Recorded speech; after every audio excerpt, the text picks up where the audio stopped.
Olá, Floripa, olá, Brasil, olá, mundo, eu estou, Eustáquio André Patunas, este é o programa Vida Inteligente.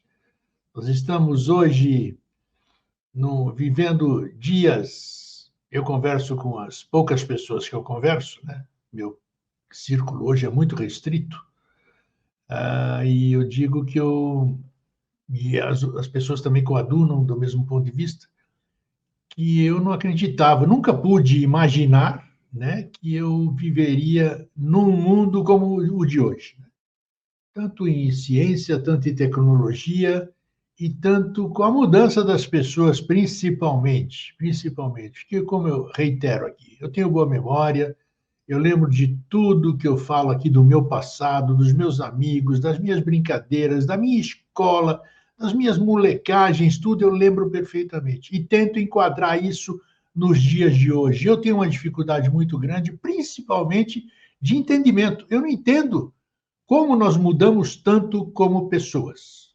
Não entendo, não consigo. Cadê tudo aquilo? Meus filhos, reitero, meus filhos dizem, pai, os tempos são outros, concordo, mas os princípios sempre serão os mesmos, né? Mas vamos fazer o quê? Estamos aqui por alguma razão. Eu não faço a menor ideia. Estamos aqui conversando, trazendo pessoas com cabeça aberta para a gente tentar ajudar um ao outro, né? No entendimento. E hoje o nosso tema é queda. O nome é instigador: queda das nações e falência das instituições. É o que a gente tem visto aí, né? O que é isso aí? É isso que nós vamos conversar ou tentar conversar sobre isso. Para isso eu trago o meu amigo e irmão Eduardo Lage Leite, sempre um cabeça aberta, né? E a gente pode conversar à vontade, temos as mesmas aberturas conscienciais para poder trocar umas ideias com vocês, e toda vez que a gente faz isso, a gente aprende muito. Bom dia, Eduardo, como é que você está? Bom dia, meu querido amigo Eustáquio, tudo bom? Eu estou e você, firme? Na paz do Senhor. É isso. Sempre um prazer conversar com você, que você tem por opção sua, né, por livre-arbítrio seu, você decidiu seguir um caminho, né, de autoconhecimento, de busca, sabe-se lá por quê, cada um tem as suas razões, né, e às vezes a gente nem sabe que razão é essa. Por que eu estou indo atrás? Sei lá. Sei lá, eu estou indo, mas é alguma coisa que me chama. Não é? Então é isso. Exatamente, Grego, é isso Então, mesmo. eu fiz essa abertura e eu gostaria que você fizesse algum paralelo, um parâmetro entre aquilo que eu falei assim e a sua formação, digamos assim. Eu não sei como é que foi sua infância, que visão você tinha, e hoje você se coloca no mundo que nós vivemos, você tem dificuldade de adaptação? Como é que é essa questão, Eduardo? Esse é um questionamento forte, né? Tem moleza aqui, né? Realmente, pensar, avaliar isso aí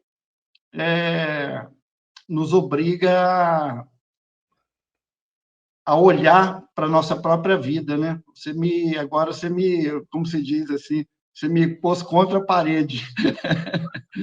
E eu vou te dizer com toda franqueza, assim, eu, como a maioria das pessoas, eu não nasci num lar, assim, daquela imagem de perfeição, né, da família Doriana, né, daqueles comerciais, onde tudo é lindo, perfeito e tal. Não, tinha muitas dificuldades, de todas as ordens. A maioria das famílias, a gente sabe que hoje em dia, e como naquela época, como sempre, foram disfuncionais, né? Mas, hoje em dia, e eu faço isso com muita sinceridade no coração, de ver que eu não podia ter nascido de pais melhores. Eu nunca me dei bem com meus pais, sempre tive muita desavença, muita disputa, muita incompreensão. Hoje eu vejo que por arrogância da minha parte, mas eu vejo hoje como eles foram grandes, como eles foram maravilhosos, e como Deus foi infinitamente generoso comigo em fazer eu nascer na família em que eu nasci, do meu pai e da minha mãe. Então, eu tenho uma gratidão imensa por esse casal que me recebeu aqui nesse mundo e que cuidou de mim na minha primeira infância. E meu pai, hoje em dia, eu vejo como ele era um homem sábio, né? Uma vez eu perguntando para ele sobre esses problemas, pai, eu tenho essas dificuldades na escola, eu era muito magrelo, muito doente, muito cheio de problema, e tinha muitas dificuldades, tanto mentais, como emocionais, como físicas também. E meu pai, uma vez, eu falando isso com ele saindo do trabalho, de tardezinha, ele falou: meu filho, Deus faz as coisas com perfeição. Então, você é perfeito, você não tem nenhum problema, você é do jeito que tem que ser e que você é. Aceita isso, que isso vai te mudar a sua percepção a respeito de si próprio. Não foi exatamente com essas palavras que ele falou, mas a mensagem foi essa. E aquilo acalmou meu coração daquelas problemáticas todas que eu estava vivendo, e eu comecei a entender que realmente eu não tenho que. Eu era muito magrelo, meu apelido era Bambu Vestido, então eu não. Eu sofria muito bullying, que eu não rendia nos esportes, né? E uma série de coisas assim. E a partir do momento que ele falou para mim que estava tudo bem do jeito que eu era, aquilo acalmou meu coração. Então, foi uma palavra de muita sabedoria que meu pai me trouxe. Você se E hoje eu aceitou. reconheço meus pais como pessoas. Não podia ser melhor. Não podia ser melhor. Não escolheria nenhum outro pai e mãe no mundo, além daqueles que foram os meus. E assim eu acho que deve ser com todo mundo. Os meus você pode ter certeza também, eu não trocaria eles por nada. Eu também tive Isso uma é bela. muito bom, Tive essas essa desavenças, reconhecimento. eu fui moleque, eu fui aprontão. Nossa, eu dei muito trabalho para eles, muito trabalho mesmo. Mas Exato. hoje eu sou um homem de bem, cresci, sabe? Então, esse foi como é que se diz? Esse é o orgulho deles, seja lá onde eles estiverem, que apesar de eu ter danado e tudo aqui, vamos dizer aqui, hoje eu sou uma pessoa com família, de bem, prestando trabalho a favor do próximo, tentando mudar a consciência minha, o meu. Então, isso é bacana. Nós tivemos excelentes escolas, somos privilegiados. Privilegiado.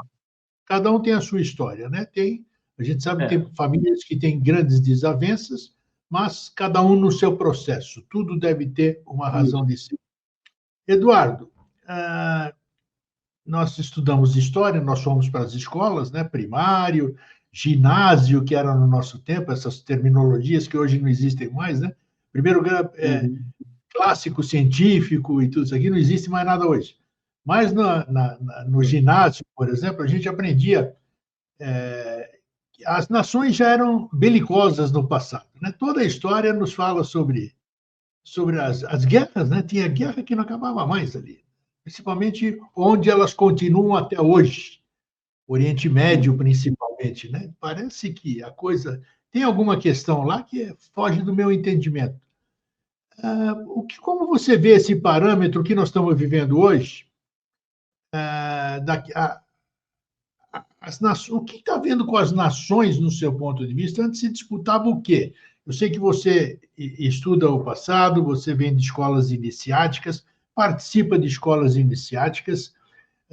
Como é que você vê, dentro de tudo aquilo que você aprendeu, vivenciou, como você vê a diferença do que esses povos do passado queriam com o que os atuais povos desejam? E continuam Olha, bélicos. sim, veja que todo ser vivo, ele, ele luta, em primeiro lugar, pela sua própria sobrevivência. Sim. Desde uma plantinha, um bichinho, e com os seres humanos não é diferente. Então, nessa luta pela sobrevivência,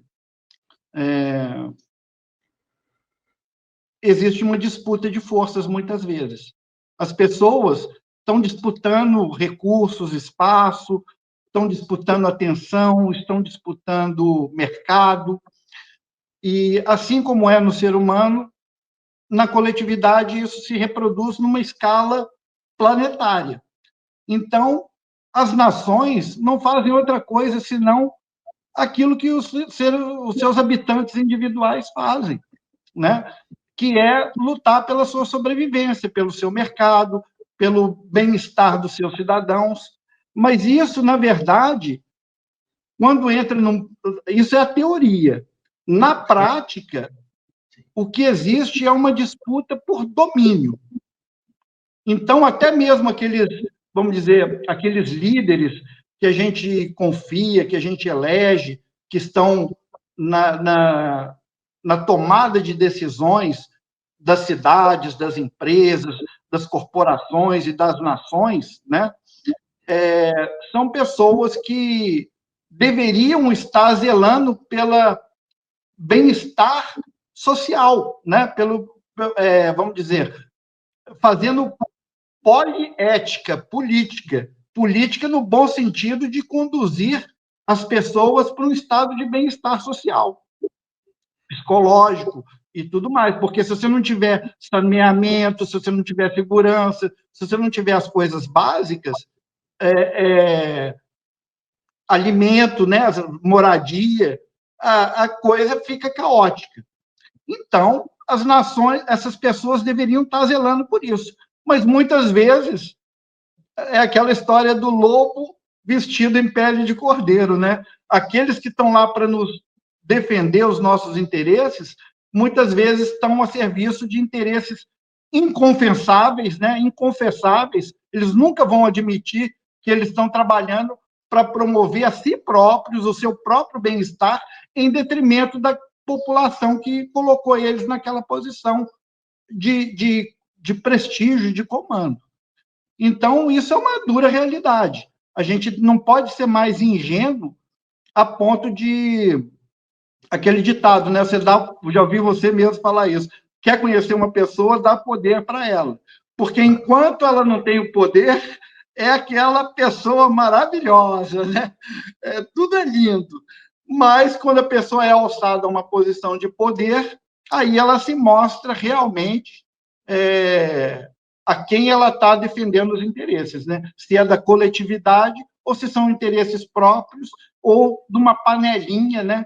Que está ali em conluio. Isso existe. Nós vivemos num mundo, hoje, né, já faz anos para cá, do mundo espiritualista, um mundo que fala numa tal de nova era, né? Era de Aquário, e toda essa coisa aí que vem de livro, vem de palestra, vem de isso, vende. Muito. Virou uma indústria, assim como é a indústria da fé isso. Também, né? Da fé. Se a gente for olhar com o pé no chão, sem inteligência extra, sem quociente de inteligência extra, nada, um quociente, um QI normal. Eu já viajei muito, E até quando eu assisto programas na televisão, documentários, eu vejo o quanto este planeta é gigantesco. Não interessa a comparação com outros lugares do universo. Eu moro no planeta Terra, vou falar dele. É aqui. Esse é o planeta que eu conheço. Esse que é o meu parâmetro. Né? Eu não vou viajar em maionese nenhum. Então, perfeito. Desculpe. Esse planeta é fantástico. Esse planeta existia antes de eu e você existirmos. Eu e você representando a raça humana. Não sei quem colocou a gente aqui, por que colocou a gente aqui, sacaneou com o planeta quando colocou a gente aqui, porque o planeta tinha sua vida. Mas você é biomédico, você lida com a natureza, você lida com bicho, você lida com inseto, então você sabe que isso aqui é uma coisa maravilhosa. Então, espaço para nós vivermos não falta. Somos 8 bilhões, mais de 8 bilhões de habitantes. Cabe 60 bilhões de habitantes no planeta ou mais isso aqui. Tem espaço que não acaba mais. Tem comida que não acaba mais. Dá para cultivar um monte aqui. Não vai faltar comida nunca, não vai faltar água nunca. Nem água potável que diz que vai faltar, não falta, porque existe o processo natural. Evaporação, transformação, uma coisa lá que vai vir numa. Então, por eu. Voltando à questão da inteligência, por que eu, um simples mortal aqui, né? Por que eu vou querer alguma coisa além de um espaço para morar, como você disse aí há pouco, né? Um lugar para morar, comida para eu me manter, para eu poder fazer, trabalhar, desenvolver meus dons e conviver em sociedade. Putz, isso é difícil, Eduardo. É difícil trazer. É o que todo mundo sonha, rapaz. O bandido, o assassino, o ladrão, o malandro, todo mundo sonha com a mesma coisa. Exatamente. Mas, então, essa que é a questão. Por que nós chegamos... Nós não estamos fugindo do tema, não. Nós estamos falando sobre exatamente dentro do tema. Nós estamos falando da queda das nações e a falência das instituições, que nós vamos falar daqui a pouquinho. Nós vamos procurar saber a razão dessas questões. Então, por que, Eduardo? Por quê? Quero saber o seu ponto de vista. São dois humanos, dois grãozinhos de areia aí nesse universo fantástico aí, trocando ideias, procurando um entendimento, ajudando os outros a terem insights também para eles entenderem. Não é estranho, Eduardo? Pô, você quer ter bilhões? Você quer ter centenas de servos, milhões de servos? Você quer ter um pasto inteiro com barras de ouro? Para quê? Me diz para quê? Para quê? Dominar o quê, rapaz? Para quê? Tem, sabe? Então, é incompreensível. Exatamente. É incompreensível porque é uma insanidade isso é uma loucura, né? É um estado de absoluta esquizofrenia que a humanidade vive. Agora, respondendo a sua questão do ponto de vista, vamos dizer assim, biomédico.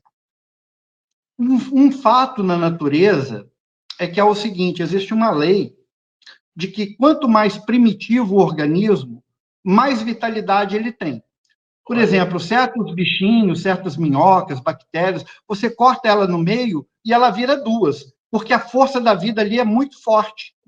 Então, quanto mais primitivo um vírus, por exemplo, que é o organismo mais primitivo que nós conhecemos, ele é indestrutível, ele é imortal. Mutante. Então, assim, isso reflete uma lei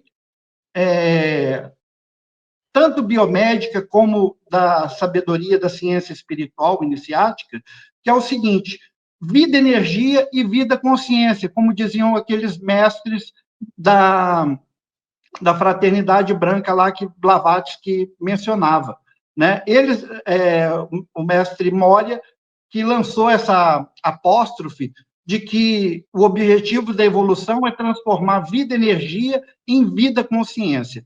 Do ponto de vista biomédico, você vê isso que é fato. Quanto mais primitivo o organismo, mais vitalidade ele tem.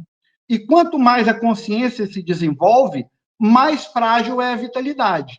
Você vê que plantinha, bichinho, eles já nascem com uma certa autonomia, mas o ser humano, ele precisa ali de quantos anos para ele ficar autossuficiente e poder cuidar de si próprio, né? Pai e mãe tem que cuidar do filho quase que 21 anos, até ele, hoje em dia, se formar, arranjar um trabalho, se sustentar, né? Então, tem que dar educação. Demora um ano para a criança começar a andar. Quer dizer, durante um ano, depois que a mãe carregou aquela criança no ventre por 9 meses, ela ainda tem que carregar ela nos braços por mais um ano, amamentando. Depois, para a criança começar a se comunicar, mais um ano, 2 anos. Depois, para ela começar a concatenar as ideias, o pensamento de que ela é uma pessoa, um ser, é mais um ano, o 3º ano de vida. Então, só a partir dos 5, 6, 7 anos que a criança ganha uma autonomia para ir para a escola, para começar a ter uma vida social. Ou seja, isso mostra a fragilidade que nós temos como espécie, né? Agora, mais do que isso, gente é criança, você já deve ter visto que aquelas crianças que caem de prédio, quase machuca, porque ela é maleável, ela não tem aquela rigidez, né? Os ossos não estão consolidados ainda. Então, à medida que a gente vai envelhecendo, a gente vai ficando mais rígido, mais consolidado. Isso é uma lei básica. Quando a gente é criança, quando a gente é jovem, a gente tem muito mais energia física e pouco desenvolvimento da consciência. A gente ainda não sabe das coisas, ainda está aprendendo na base de tentativa e erro. Agora, à medida que a gente vai envelhecendo, o corpo físico vai perdendo aquela energia, aquela vitalidade, mas a sua inteligência, a sua compreensão, a sua consciência vai ficando mais penetrante, aguda, mais abarcando mais coisas, tendo mais entendimento da realidade, do mundo que a gente vive e de si próprio. Então, isso, na prática, é essa apóstrofe da ciência espiritual de que quanto maior a consciência, menor a energia vital. Quanto maior a energia vital, menor é a consciência. É um balanço. E assim é em tudo. A gente pode explicar isso naqueles termos da doutrina secreta, da cosmogênese, né, que o Logos envia a sua corrente de vida, né, para ser transformada através do Manvantara, para voltar como vida, consciência e tal. Mas isso serve para tudo. O próprio planeta Terra, hoje em dia, como planeta, que você falou que é lindo e maravilhoso, ele, no passado, ele tinha muito mais energia, ele tinha muito mais movimentos, vulcão, tem mudanças bruscas de clima e tudo mais, mas à medida que o planeta Terra também vai envelhecendo, a natureza vai perdendo a sua vitalidade, né? Os organismos vão se tornando, muitas espécies vão entrando em extinção, a biodiversidade vai diminuindo e a consciência desse planeta, que é representada pelo ser humano, vai se desenvolvendo. Aí a gente começa a criar transporte rápido, em vez de montar no cavalo, a gente põe os cavalos dentro do motor, né? Então, tem um motor, meu carro tem 200 cavalos de força, é como se colocasse 200 cavalos ali dentro daquele motorzinho da Honda, né? E ele faz um monte de coisa, né? Que precisaria de muita energia animal, pessoas trabalhando. Quantas pessoas precisa trabalhar na picareta no lugar de uma máquina aí, de uma reta escavadeira, né? Que numa pasada já carrega um monte de... Acabou. Como é que o povo construía estrada antigamente, né? Na base da picareta. Hoje em dia, não. Tem uma máquina que faz isso com muito mais rapidez e eficiência. E até mesmo a inteligência que nós, como seres humanos, representamos nesse macro-organismo que é a Terra, o planeta Terra, né? Vamos dizer assim, nós é como se fôssemos as células nervosas do planeta, os neurônios do planeta, né? Os minerais é como se fossem o sistema ósseo do planeta. Os vegetais, os rios, é como se fossem o sistema linfático, as artérias por onde circulam o sangue, os humores, né? Então, o planeta é um macro-organismo e nós fazemos parte dele. Só que entrou aí na questão humana um vírus espiritual que constitui aquilo que a gente chama de ego, que fez a separação. Não, eu sou eu e a natureza é a natureza, e eu vou explorar a natureza. E mais, eu sou eu e o outro é o outro, e eu vou explorar o meu irmão e vou escravizar ele para trabalhar para mim.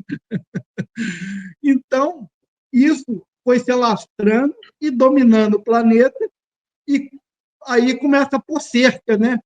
Aqui é meu território, minha casa, aqui quem manda sou eu. O município, a mesma coisa. O Estado, a mesma coisa. As nações, a mesma coisa. Para você passar de um país para o outro, você tem que tirar um documento, ser carimbado, pagar a taxa, enfim, as alfândegas, né, do mundo. Mas na natureza não tem alfândega. Na natureza, você não sabe se você ultrapassou o território de um país, de um município, a terra continua. Né? A terra não tem essas fronteiras que nós criamos, são artificiais. São artificiais. Então, para a gente restabelecer o nosso estado de plenitude existencial, de comunhão com a natureza e com Deus, nós vamos ter que derrubar todas as fronteiras. Não tem essa coisa de meu e seu, é nosso. Está aqui para quem quiser usar. Olha, meu carro está aqui, mas se você quiser usar, está aqui. Eu não preciso ter o carro meu. Eu uso quando eu precisar. Né? Um bom sistema de transporte coletivo nas nações mais desenvolvidas é isso. Ninguém lá precisa ter carro, porque o Estado, o governo, provê um bom sistema de transporte público. Então, você não precisa ter carro, não precisa pagar IPVA, aquela penduricalho todo, que é para expropriar o cidadão dos recursos dele. Eduardo, pelo que você falou há pouco, que eu achei interessante, as nações tiveram essa questão de evolução que você disse, né? O próprio desgaste. Nós nos idiotizamos ao longo dos anos. É o meu ponto de vista. A partir do momento que eu crio máquinas, nossa, como homem inteligente, né? Hoje nós estamos com a inteligência artificial. Puxa vida, quanto desenvolvimento, quanta técnica. Eu aperto um botão aqui, tudo anda sozinho, as máquinas colhem o feijão, arroz, tudo isso aqui, ninguém faz mais nada lá, eu fico lá só assim. Então, quer dizer, em certo ponto é bom, em certo outro aspecto, como você bem disse, nós estamos nos robotizando, a maioria das vezes nos idiotizando. Consequentemente, não podemos ter nação que não seja igual. Se uma nação é constituída por seres humanos, essa questão, então, como é que você vê, que eu achei interessante, gostaria que você desse um adendo a isso. Como é que você vê, então, um resgate disso? Ou é impossível? É uma coisa. A evolução, pelo visto, não necessariamente ela é evolução, né? É que a gente pensa que evolução é tudo evolui, mas não. Tem muita evolução que é um freio, é um retrocesso. Pode ser até uma incoerência o que eu estou falando. Mas, assim, como é que não, você vê? Perfeito. Você chamou atenção para uma questão fundamental, que é a evolução não é linear, ela é feita de expansão e retração, construção e destruição, caos e cosmos. Essa polaridade, vamos dizer assim, esse movimento cíclico, acontece em tudo, desde do movimento dos átomos, das frequências subatômicas, até no movimento dos corpos, do movimento das eras glaciais e eras de maior temperatura mais amena, mais calor. Então, todo o cosmos está pulsando em construção e destruição o tempo todo. Nada é permanente no mundo material. Vamos dizer assim, a ciência reconhece isso através da chamada segunda lei da termodinâmica. É uma lei que nos coloca todas as estruturas do universo material estão em dívida, uma dívida impagável, que tudo vai ser reduzido vai ser desmontado, né? A ferrugem vai comer todas as coisas, o desgaste dos organismos, da matéria, das estrelas, tudo no universo está submetido à lei da entropia, que é regulada justamente pela segunda lei da termodinâmica. Então, tudo é aquilo que os hindus, na teosofia, chamam de pralaya. Tudo vai caminhar para a dissolução de um estado de não ser. Então, isso é uma realidade tanto para a ciência material quanto para a ciência espiritual. Né? Um chama de pralaya, o outro chama de entropia. Mas o que significa?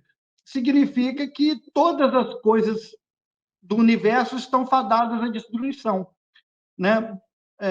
Buda dizia poeticamente que o destino de todo vaso, a partir do momento que ele sai das mãos do oleiro, né, que transformou o barro num vaso, o destino de todo vaso é partir-se, quebrar-se e voltar a ser caco, poeira, terra, assim como o ser humano, assim como tudo que existe. Então, isso é uma realidade. A gente não está falando de fantasias, né? E a partir do momento que a gente percebe essa transitoriedade das coisas, a gente pode se perguntar, mas não tem nada que seja permanente nesse universo? Essa é a questão que eu devolvo para você e para os nossos ouvintes. O que é permanente? No reino da matéria, a gente não vai encontrar permanência. No reino da matéria, é aquilo que os economistas fazem. Não dizem, né? A premissa básica da economia é escassez. Não tem o suficiente para todos. Mas isso não é verdade. Como você mesmo colocou na introdução aqui desse programa, a natureza é superabundante e o universo é superabundante. Há mais do que suficiente de tudo para todos. Isso. Mas a realidade do ponto de vista espiritual, da meta-economia, não é a mesma realidade da economia que é vendida no mundo aí, que é esse princípio da escassez. Então, a gente precisa entender que essa escassez é criada artificialmente para poder ter controle sobre as coisas. Assim como para limitar a liberdade de ir e vir, existem fronteiras, existem pedágios, existem passaportes, existe nacionalidade, mas na realidade do planeta não tem nada disso. Você pode ir onde você quiser, né? Não tem. As fronteiras que existem foi o ser humano que construiu, né? Muro, não sei do que, é no México, é na Alemanha, é na China. Quer dizer, isso é o ser humano que faz.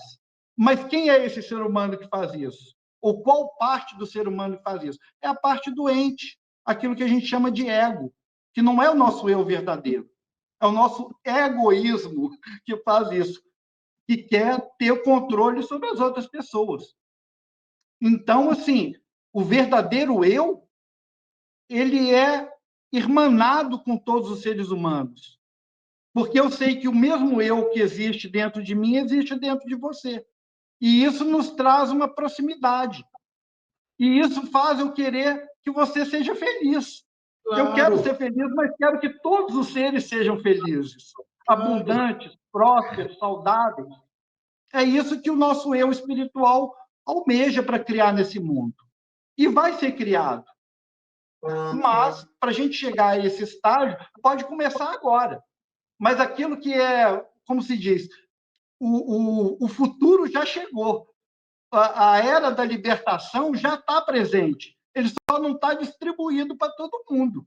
Então, o ser humano que se liberta dessa ilusão do mundo, que se torna um desperto, um iluminado, um ser consciente da realidade, ele sabe que a lei do universo é da unidade. Eu e o todo somos um. Então não tem separatividade. Então não tem eu querer te prejudicar, te dominar. Isso é coisa do ego pequeno, da mente humana restrita, do pensamento morto. Porque o pensamento vivo, ele quer o bem-estar, a alegria, a paz, o amor, a fraternidade, a celebração, né? Então, você pergunta qual é a solução? Não há solução fora da iluminação. E isso é uma coisa de foro íntimo, cada um que vai resolver quando que isso vai acontecer. Na verdade, eu não sei se é assim, cada um vai resolver. Porque me parece que a gente também não tem controle sobre isso. A gente pode almejar isso, se exercitar para isso, mas, ao que tudo indica, e ao que os iluminados dizem, esse fator é um fator que inclui um elemento chamado graça, a graça divina. Graça é algo que nós não temos com que pagar. Ela vem de graça, é grátis, é 0800. O estado de bem-aventurança é uma dádiva que o ser humano recebe para se reintegrar nessa unidade cósmica, com a natureza e com tudo mais. A gente O fala... professor Henrique... faz a citação do O professor. professor Henrique, ele tem uma frase... A bem da verdade, essa frase ele menciona como existente num livro que não pertence à face da Terra, um livro que está numa biblioteca Gina dos Mundos Interiores. Então, nesse texto, o professor Henrique diz o seguinte: não procure harmonizar a natureza com o divino sem estar harmonizado com ambos, porque você terá olhos e não verá, terá ouvidos e não ouvirá, terá narinas e não pressentirá o verdadeiro odor das coisas. Então, nesse mesmo tempo, se diz mais ainda, que o próprio tempo é desigual para poder ser igual à realidade do universo, que é uma outra maneira de dizer sobre a relatividade einsteiniana. Ou seja, traduzindo em linguagem normal, cada indivíduo tem que procurar se harmonizar tanto com a natureza concreta desse mundo, né, com a matéria, com as leis naturais, quanto com as leis espirituais da divindade.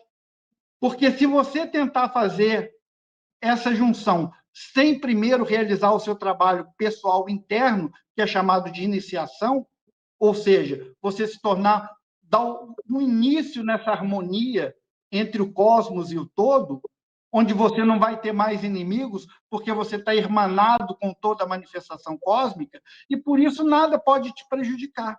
Isso é iluminação. É uma coisa muito simples. Qualquer criança, na adolescência, pode fazer isso.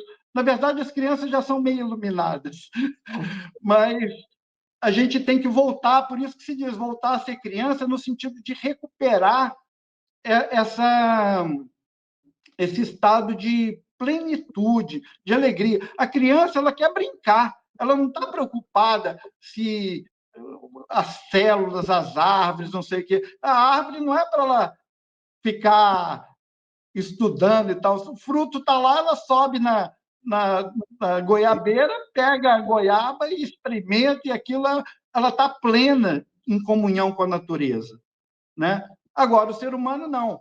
Vamos fazer melhoramento genético, vamos fazer isso, vamos fazer aquilo. Faz parte do processo evolutivo, mas a gente não pode parar nisso. Isso é o pensamento morto. A gente tem que ir para o pensamento vivo, que é esse processo de comunhão com seu Deus interno e com esse universo todo que é a manifestação de Deus em toda a diversidade. Isso é uma coisa que não é simples, não precisa buscar muito conhecimento, muita coisa, está disponível. A gente que cria religiões, filosofias, escolas, mistérios maiores, mistérios menores, e todo esse arcabouço de linguagem simbólica. Por quê? Porque a gente está num mundo de egos. Se você falar de uma maneira direta, as pessoas não vão nem te escutar, não vão nem querer saber do que você está falando. Então, você tem que criar aquela historinha, criar instituições, criar ritos de passagem, criar um dogma, uma doutrina, para revelar uma coisa que é muito simples. Verdade. Você falou uma coisa importante que eu acho que é uma grande coisa para se anotar, inclusive. As pessoas até pesquisarem um pouco mais, que é a questão da entropia. A entropia é um negócio fantástico. Se você tiver noção do que é, porque no princípio, para mim, Eustáquio, no princípio era o nada. Nada existia, Isso. absolutamente nada, nada, né? Então, tudo se criou a partir do nada. É interessante isso, né? Aí o cara começa a queimar a cabeça. Como criar do nada, né? Então, mas, e considerando E isso vai que voltar para o nada. A entropia é isso, viemos do nada e retornaremos ao nada. Perfeito, aí é que está. Então, é uma entropia, é um entrópico, volta, sabe? Essa questão. Então, fica mais fácil entender. Você viu que na Netflix, Grego, começaram a fazer aquela série daquele livro fantástico, que é 100 Anos de Solidão, do Sim, Gabriel Garcia Marques. Gabriel Garcia Marques e muitos outros, né, foram os expoentes literários na América Latina daquilo que se consagrou como realismo fantástico. Então, no meio das coisas normais, surgem cenas e coisas fantásticas, que é muito parecido com aquelas coisas esotéricas, né? Do mundo Gina, quer dizer, é uma interpretação do mundo espiritual no mundo material que deixa as pessoas sem claro. entender nada, né? O Roso de Luna, quando escreveu o livro Que Mata a Morte, ele começa o livro falando assim: eu estava lendo o livro do Coronel Occult, companheiro de Blavatsky, Folha de um Velho Diário, onde ele menciona o fato de que Blavatsky foi com ele e algumas pessoas numa carruagem, numa quinta, num sítio próximo de Bombaim.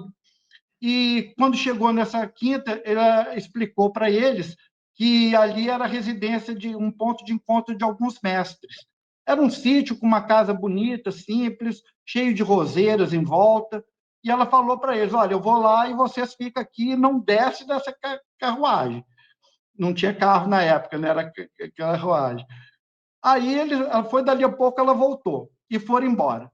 Depois o cara contando para uma turma lá que tinha ido nessa casa, eles falaram assim: não, eu moro aqui há muitos anos e nesse lugar que vocês foram não tem sítio nenhum, não tem casa nenhuma. Ele falou: não, mas eu fui lá com a Blavatsky, eu posso levar vocês lá. Vamos apostar? Vamos. Chegaram lá, rodaram e nunca mais acharam esse sítio. Então, isso o Rosto de Luna fala: olha, qualquer pessoa normal que está lendo isso vai falar conto da carochinha, né? Conversa fiada. Mas existem pessoas muito sérias e muitos testemunhos, existem eventos documentados onde esses dois mundos paralelos se entrecruzam. E isso, na arte literária, foi traduzido, essa maneira de narrar as coisas, como realismo fantástico, que é uma chave para a gente interpretar muitas dessas coisas esotéricas que o pessoal chama de Gina e tal. Mas voltando aos 100 Anos de Solidão, Gabriel Garcia Marques e o filme na Netflix. Um dos personagens, que é o Capitão Bueno, ele está lá preso e pensando com os botões dele, ele está com os furúnculos no sovaco, né? Então ele tinha que ficar não podia fechar os braços e estava preso, né? Ia ser condenado. E ele fica pensando assim com os botões dele. O homem se aborrece por tanta coisa nessa vida e no final, para terminar na morte, que é a dissolução e acaba tudo. É uma coisa muito simples, mas a gente pensa assim, a gente se aborrece, a gente trabalha, a gente enfrenta tanta situação, se aborrece com tanta coisa nessa vida, que não precisa se aborrecer. Porque se você for olhar para a transitoriedade da vida, você fala, larga isso para lá, você não vai criar contendas. Aquele outro autor também, que até de certo modo pode ser encaixado nessa coisa do realismo fantástico, que é o escritor daquele livro A Erva do Diabo, me Sim, fugiu o sim. nome dele agora. Como? Puxa vida, como é que é o nome dele? É, o Presente da Águia, Castanheira? Carlos Castanheira. Castanheda, Carlos Castanheda, isso. O Castanheda fala que o índio que ensinou ele aquela sabedoria toda da iniciação dos Nagual, do Nagual, ele diz que a morte está o tempo todo do seu lado esquerdo, na distância de um braço. Ela te acompanha a distância de um braço no seu ombro direito. E basta ela esticar o braço e tocar no seu ombro que você partiu dessa para melhor. Quando você se lembra disso, você releva muita coisa. Você não vai brigar no trânsito, não vai arranjar confusão por causa de bobagem. Você não, opa, minha morte está aqui. Ó. Isso vale a pena? Não vale, não vale. Então, a gente tem que pensar essa própria onda de empreendedorismo, tem que fazer, tem que ganhar dinheiro, tem que superar a concorrência, tem que pegar dinheiro emprestado. Para que tudo isso? Jesus vai visitar uma casa lá de conhecidos dele, morava a Marta e a Maria. E a Maria para escutar Jesus lá, vamos conversar, vamos bater papo aqui, deixa eu beber da sua sabedoria, Rabi. E a Marta só limpando a casa, lavando louça e tal. Fala, ô Marta, você não vai me ajudar, não? Só eu que trabalho aqui e você fica aí conversando com Jesus? Aí Jesus repreende a Marta. Marta, a Maria escolheu a melhor parte. Então, muitas vezes, a gente se desgasta nos afazeres da vida de uma maneira desnecessária e deixa de ter aquela paz de espírito para você cultivar o seu mundo espiritual interno, que é a libertação das coisas. Libertação. Não é juntar mais conhecimento, mais coisa para fazer, mais livro para escrever. Não. É sossegar, relaxar, take it easy. Take it easy, não é assim que falam os americanos? Sossega o facho e escuta a voz do silêncio, né? Tem um momento para isso, sabe aquele momento que a gente deita na cama de noite, depois de um banhão gostoso e tal, aí você chega ali quentinho, puxa a sua cobertazinha, e aí é aquele momento de você ficar ali com você mesmo, quietinho, bebendo desse silêncio espiritual. Muito Isso é bom. maravilhoso, e a gente tem que criar rotinas que favoreçam isso. Eduardo, tudo isso que nós estamos falando está nos levando também para o que a gente está vendo. Vamos buscar uma explicação para isso. Nós estamos vendo a falência das instituições, né? Falência das instituições, principalmente a instituição de família. Família. Nós falamos no começo do programa família, né?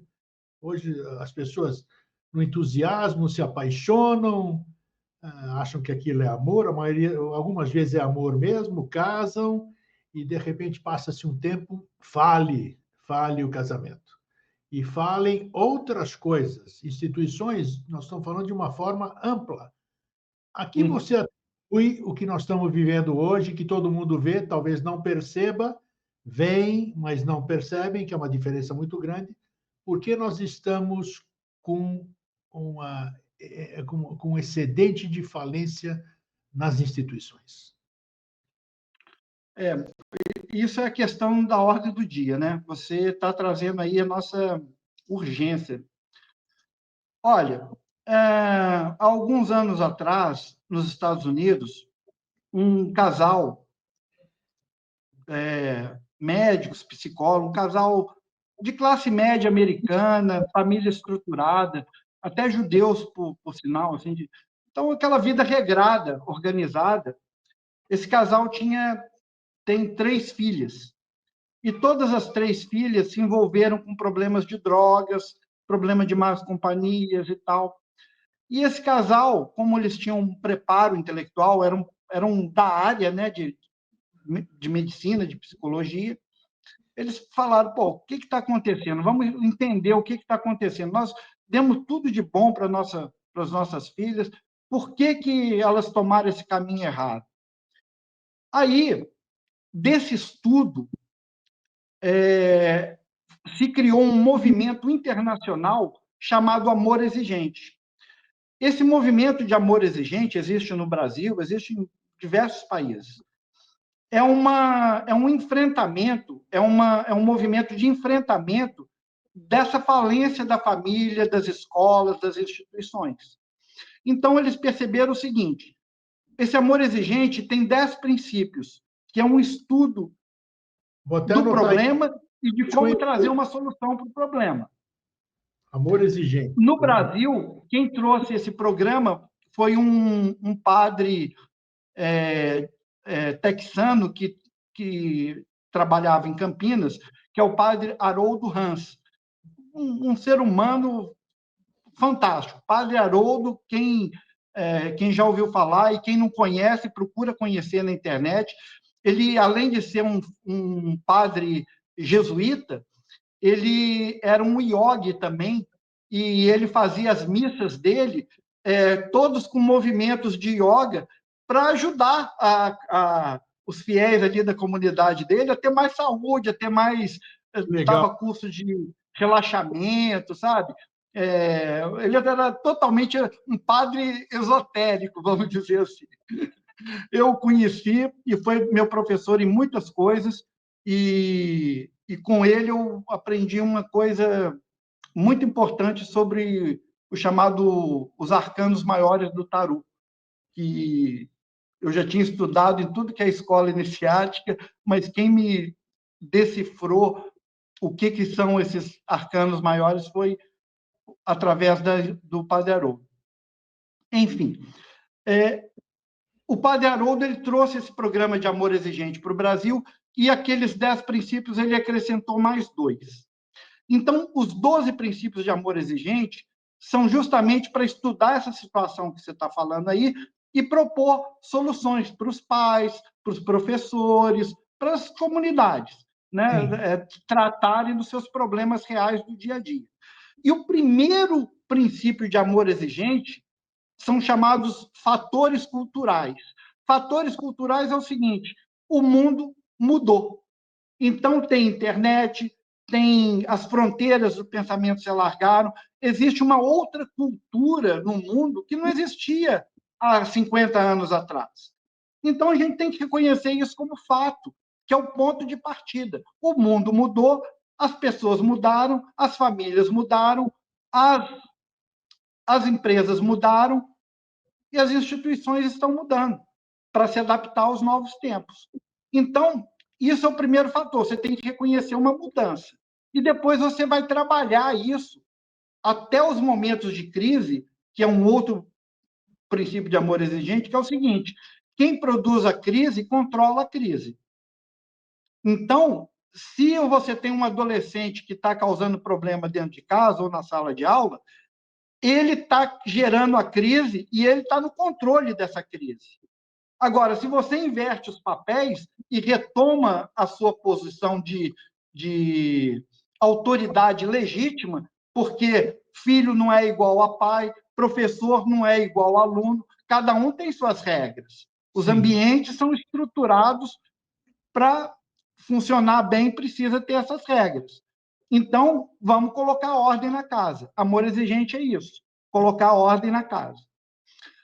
E essa ordem foi perdida, porque a cultura foi deixando de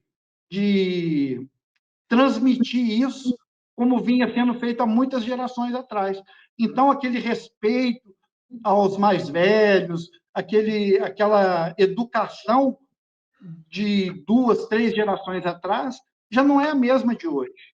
Mas não sejamos ingênuos, porque sempre teve pessoas estruturadas, educadas, e sempre teve uma massa bruta, que não tinha nada.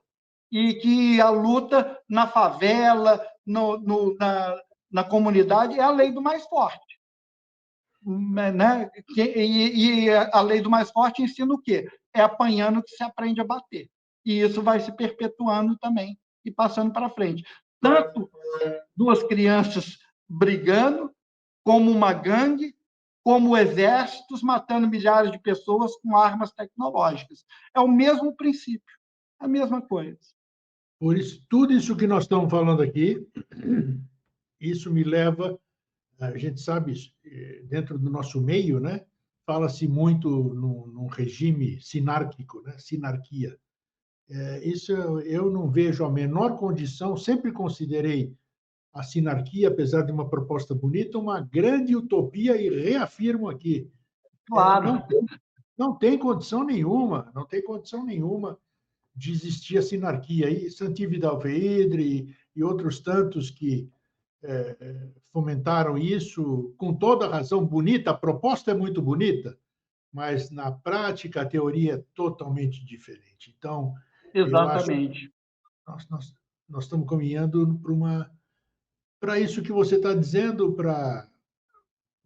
eu não consigo visualizar.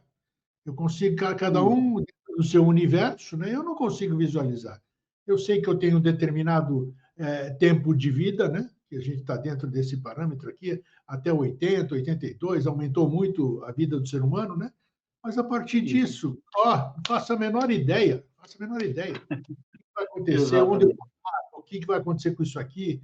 Então, mas, enquanto isso, eu vou tentando entender o que nós estamos fazendo hoje aqui, nós dois tentando abrir um pouquinho, dar uma luz aqui, né? Mas esse entendimento grego, ele vai até um certo ponto. Você sempre fala aí naquela frase célebre de Sócrates, né? Só sei que nada sei. Mas esse Perfeito. pequeno conhecimento de você saber que você não sabe te põe numa posição muito mais elevada de quem pensa que sabe alguma coisa e não sabe nada. É o Isso. Kruger, né? É o É cara verdade. que pensa que sabe, mas na verdade ele está completamente enganado. Ele desconhece a sua própria ignorância. Eu sou. Então, o primeiro passo é esse: a gente reconhecer que a gente não sabe. E quando a gente atinge um certo grau de entendimento, é muito reconfortante esse não saber. O iluminado, ele não tem resposta para todas as perguntas.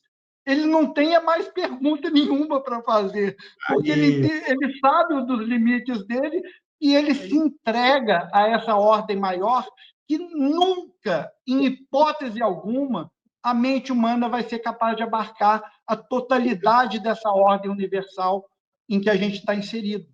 Né? A perfeito. vida humana é uma centelha, uma fagulha. Né? Então, Verdade. assim, quando a gente começa a entender alguma coisinha básica da sobrevivência nesse mundo, já está na hora de picar a mula. E aí começa tudo de novo.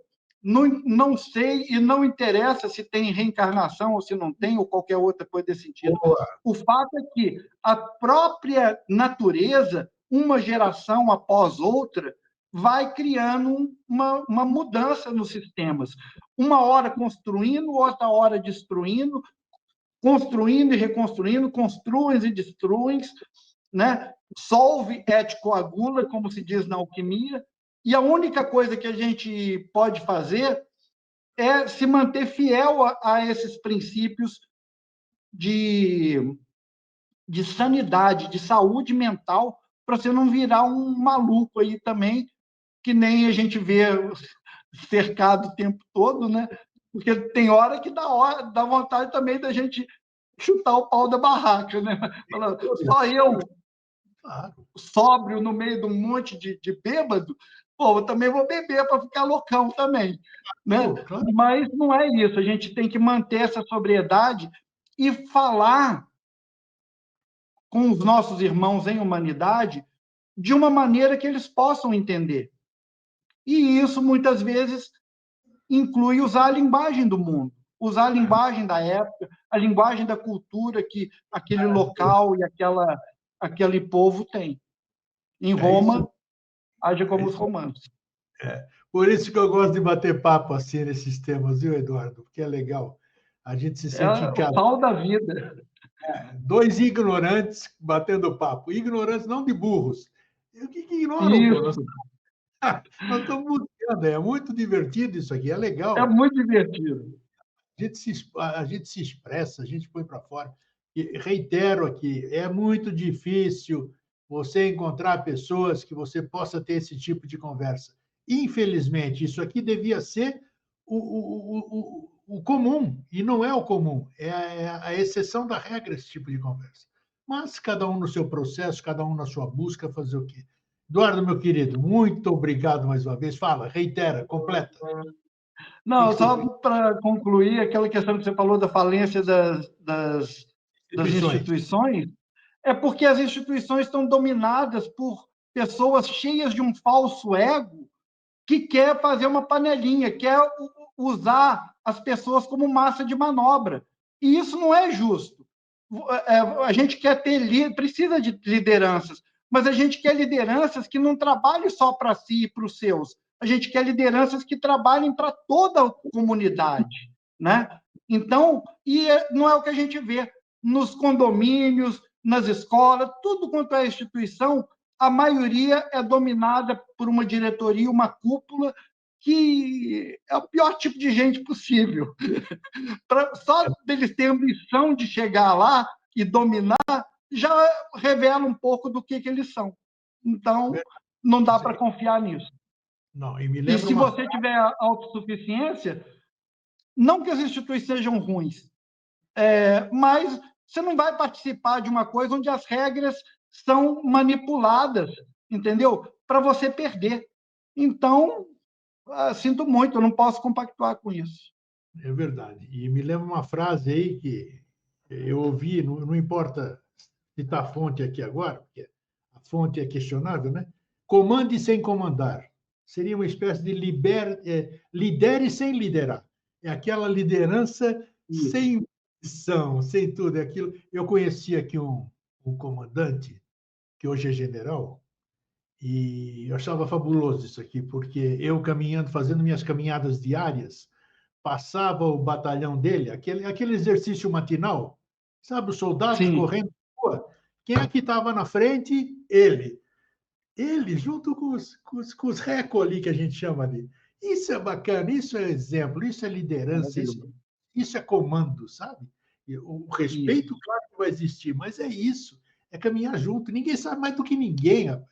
O resto é Isso. tudo, como é isso, vaidade, tudo. É isso aí. Vamos Tudo seguindo vaidade, tudo na nossa. vaidade. Valeu, Eduardo. Forte abraço, meu querido. Tudo de bom para Um abraço você. grande, meu irmão. Tudo de bom para você. Tchau. Eita, coisa boa. O cara sai reabastecido. Não preciso nem almoçar hoje. Estamos gravando de manhã aqui hoje. Não preciso nem almoçar. Já estou suprido, estou nutrido aqui. Mas é isso. Fraterno abraço, um feliz sempre e até a semana que vem. Tchau.